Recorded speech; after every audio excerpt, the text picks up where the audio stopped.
Okay, this is a tutorial about layers. Layers are a useful concept which you're going to find that you will use over and over again whenever you use Photoshop. So let's have a little bit of background first. Let's say I've got this picture of this girl here and I'd like to draw a speech bubble. So I'll go ahead and do that. There we go, and I'll write the word hi. Now, let's say for example I want to move the speech bubble somewhere else, or I'm not quite happy with it, or I want to fill it in, or something else.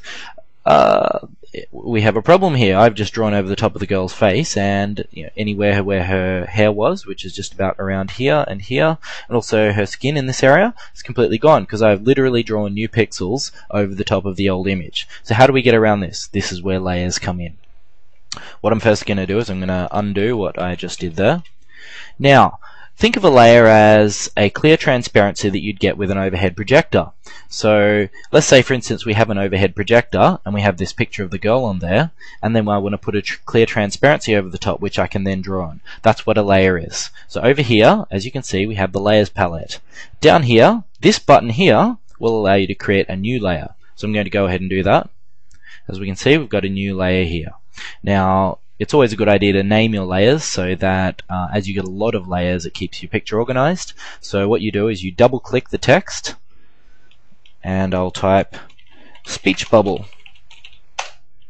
Now that I've got that, I'm going to draw a new speech bubble. But notice how I've got the speech bubble layer selected. I could have the background layer selected, in which case I'd be drawing on that, the picture behind the transparency, but in this case I want to draw on the speech bubble. So that's the one I've got selected. Now that I've got that selected, I'm going to draw the speech bubble. So I'll do that. I'll write hi again. Now, because this is done on a separate layer, I'm free to move that around and the image behind has not been affected. See? Very, very useful. Like I've just done there, I can create another layer. I'm not going to bother naming this one because it's not important for the purposes of this tutorial.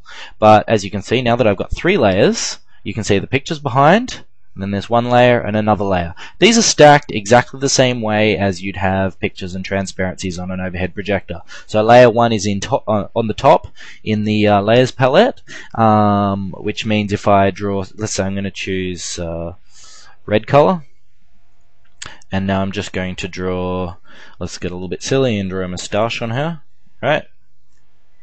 As you can see, the moustache has gone over the top of the speech bubble.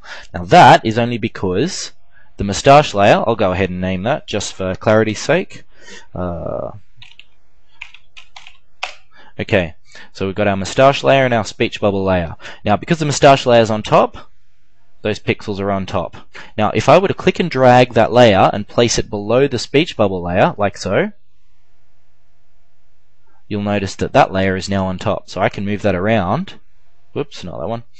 The speech bubble layer, I have to select it first. If you click the point and move tool and then you drag around, it will move the current layer around. So as I just demonstrated by accident. But I've got speech bubble layer selected right now, and I'm going to move that around, and as you can see, it moves around without affecting the things below it. Likewise, if I do the same with the moustache layer, that works. You'll notice you can't click and drag the background layer because it's locked in position. See how I get an error there? So I'm going to move the speech bubble layer again, and I think that should give you the basics of what a layer is. There'll be future tutorials. Have a look through the website for explaining some of the more advanced features. Layers have a lot of useful things they can do, and if you explore around, you'll discover some of the neat tricks that you can do.